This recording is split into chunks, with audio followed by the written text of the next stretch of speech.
no, really I'm excited. I'm glad to be back. It's been a whirlwind. Last week I had a job in London and it didn't work out, so now I'm here in Colorado, sunny Colorado, beautiful, wonderful, warm Colorado.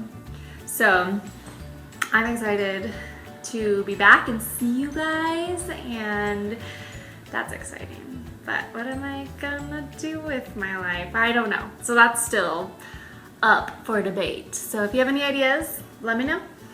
And in the meantime, let's finish my travel vlog. So if I remember correctly, we are on Italy part 3. Woo! Yay!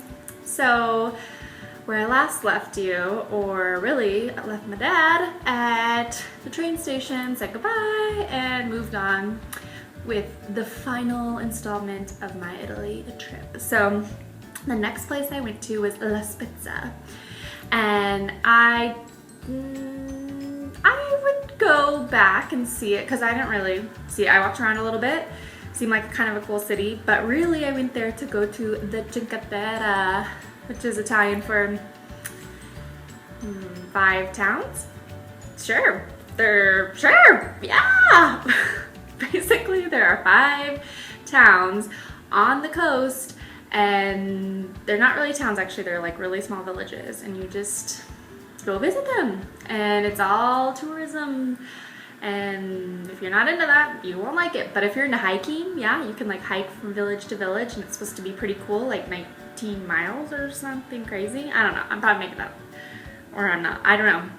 When I went, the hiking was closed, so I did some hiking around each of the villages, but took a train to each of them. So, and I recommend that. It's really pretty. The main reason you go there is to get the picture that you want. So check out my Instagram, see that picture. They have vineyards kind of up on the rocks on the coast.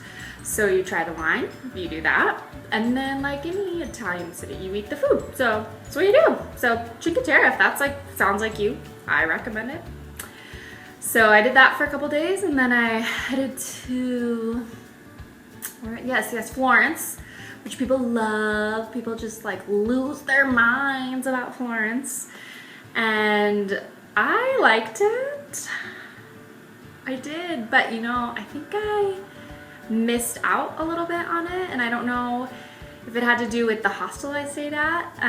The hostel I stayed at was great, so great in fact, I didn't leave much, and they offered all my meals. So I saw the David, I did that, and I went on a Tuscany excursion where I got to see Pisa and San Gimignano and Siena, and then I also got to go to a vineyard in the Chianti wine country, which was great because duh, wine, Tuscany, wine country, loved it.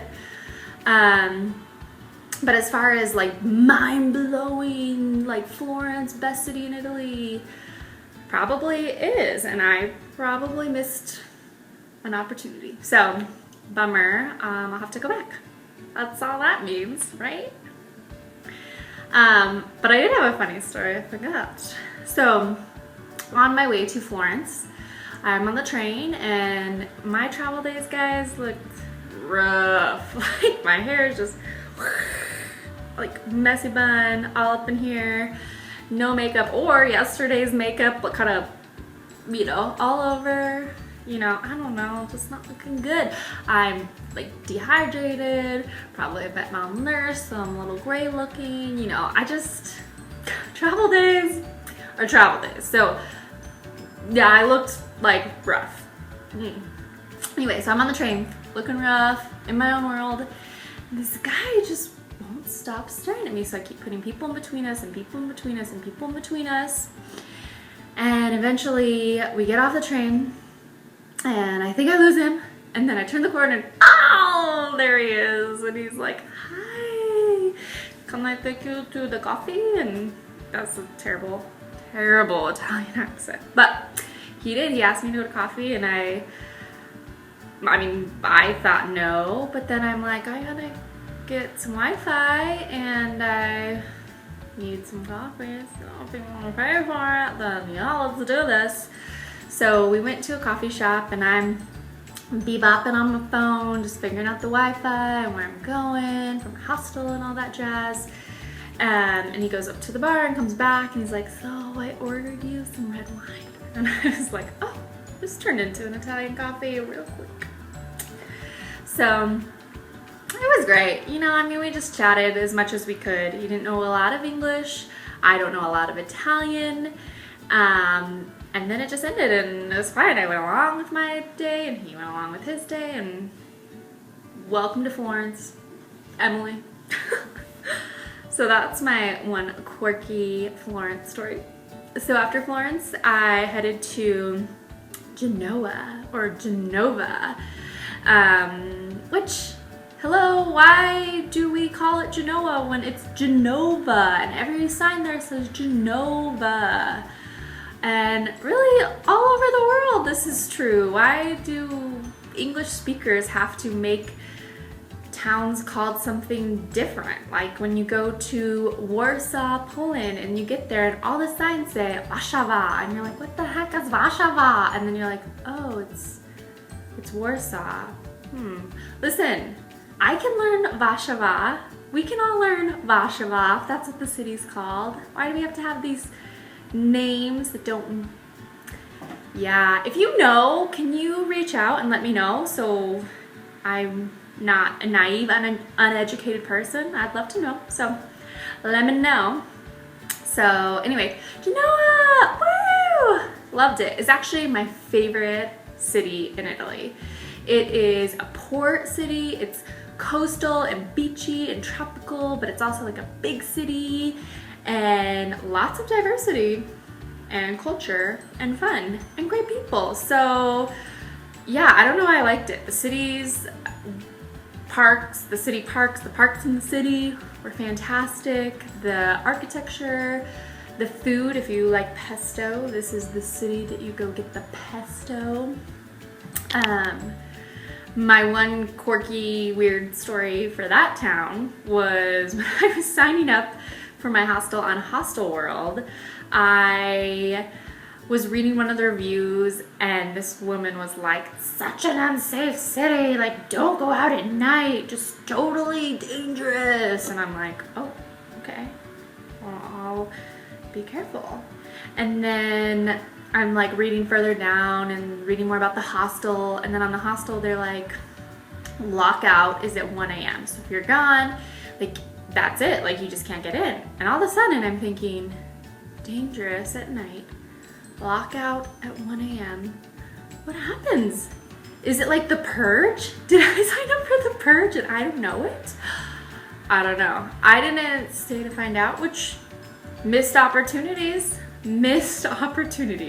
all over the place. But I don't know. Apparently it's kind of unsafe at night, and apparently you can get locked out of the hostel, but I didn't chance it.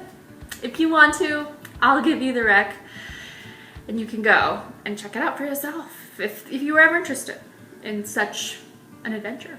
I don't know. So anyway, Genova, loved it.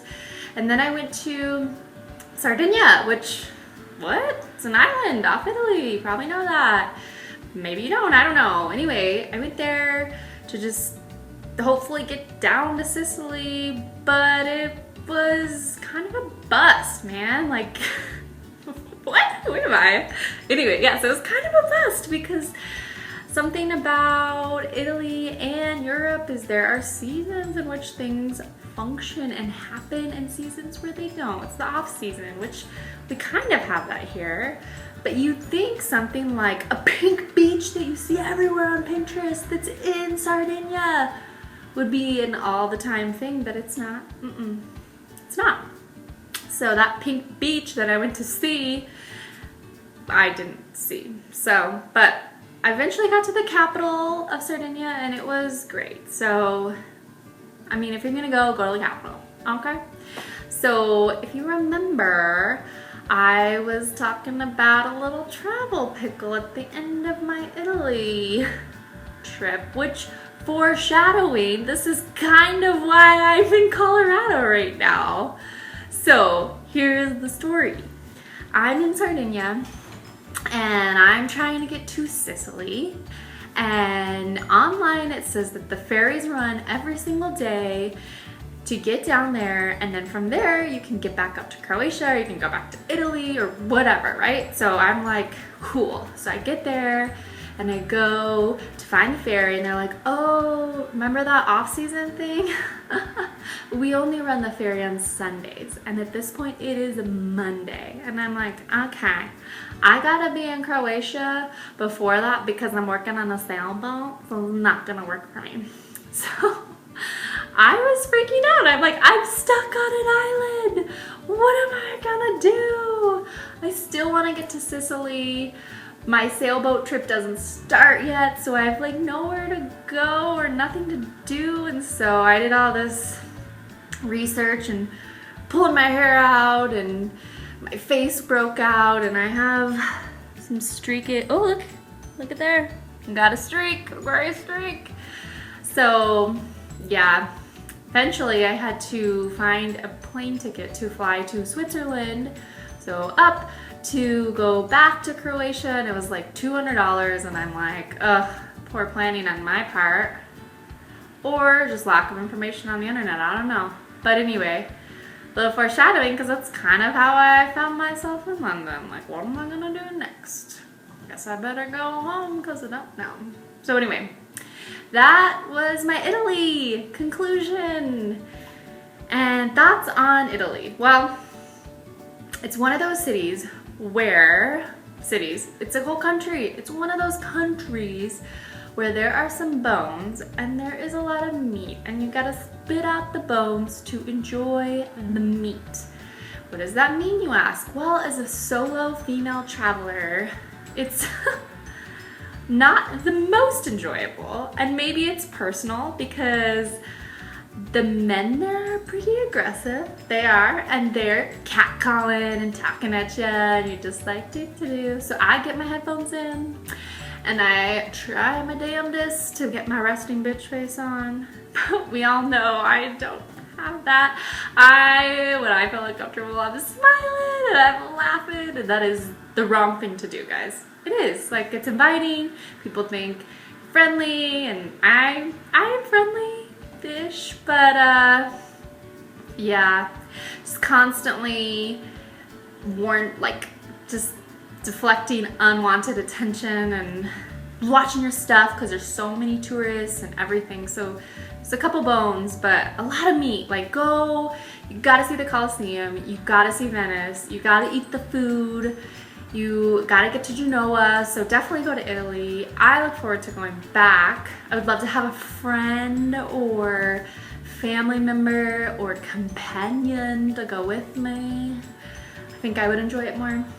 And those are my recommendations. So that's it. I'm in Colorado. Can't wait to see you all. Love you so much. See you soon. Bye!